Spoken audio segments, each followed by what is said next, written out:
እሱ እኔን ካላወራኝ ስራ መስራት ያቅተው። ሲቀጥል እኔን እያወራኝ የማይፈልግበት ከተማ ሄዷል። የማይፈልግበት ከተማ ተገኘ። በቃ እየነዳ በእግሩም ሲሄድ እንደገና እኔም ደግሞ እያወራሁ በእግር እየሄድኩ ከሆነ የምሄድበትን መንገድ ስቼ ሌላ ሰፈር ነው የምገኘው። እሱ ደግሞ ሌላ ከተማ ገብቷል። እሱም ሌላ ከተማ ገብቷል። ከዛ ምንድን ነው አንቺ ነሻ ልቤን ወስደሽው ልቤን መልሽ ነው የምንባባለው ማለት ነው። እና ምግብ እንደዚህ እየበላሁኝ እራት ከእናቴ ጋር እየበላሁ እሱ ከደወለ እንደዚህ ምግቤን ቁጭ አድርጌ ነው ወጣው ማለት ተመልሼ እራት አይደገም። 5-6 ሰዓት ስለምናወራ እራት አይታሰብም። ሂብና ቢካል በቃ አንተን አገኘው ካለ ተቀበላለሁ። እና እሱም እንደዛ ነበር። እራት የማይበላቸው ሰዓቶች አሉ። ጓደኞቹ ምን ይሉ ነበር? ደወለች ጨጭ ነው በቃ። ስለዚህ በዚህ መልኩ ሳትገናኙ በስልክ ብቻ እያወራችሁ ቀጠላችሁ? ቀጠልን። ከመቀጠልም አልፎ አበድን። በቃ ይሁን አላ የእብደት ማህበር ውስጥ ገባን ማለት በቃ የምናደርገውን ነገር አናውቅም። በቃ እኔ ሙሉ ነገሬ በቃ ስራ መስራት ሁሉ እሱን ካላወራሁት አልችልም። ቤት ውስጥ ውሎዬ እሱን ሳወራ ነው። ደምስሬ በቃ እንደ የሆነ ሱሰኛ ሰው እንዴት ነው የሆነ ሱስ የያዘውን ነገር ካልተጠቀመ ደምስሩ እንደማይሰራ ማለት ነው። ግን ካወራሁት በኋላ እየሳቅኩኝ ነው የምሰራው።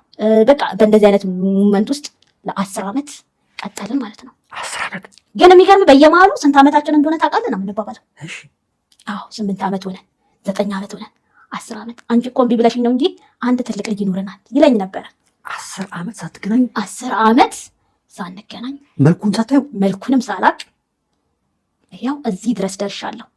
ቀይሁን ጥቁሩን የማውቀው ነገር የለም እስካሁን ድረስ እስካሁን ማለት ነው። እኔ እናንተ ጋር እንድመጣም ያደረገኝ ነገር ቢኖር በጣም ነው የምወደው፣ በጣም ነው የማፈቅረው። እሱ ለኔ ብዙ ነገሮችን ሆኖልኛል እና ለኔ ከፈጣሪ የተሰጠኝ ስጦታዬ ነው ምለው። በአብዛኛው ስጦታዬ እለዋለሁ። የኔ ማለት በቃ ምንም አደረኩ ከኔ የማይርቅ የኔ ብዬ ነው የምጠራው እና ያውቀዋል። የኔ ስለው ደስ ነው የሚለኝ ይለኛል።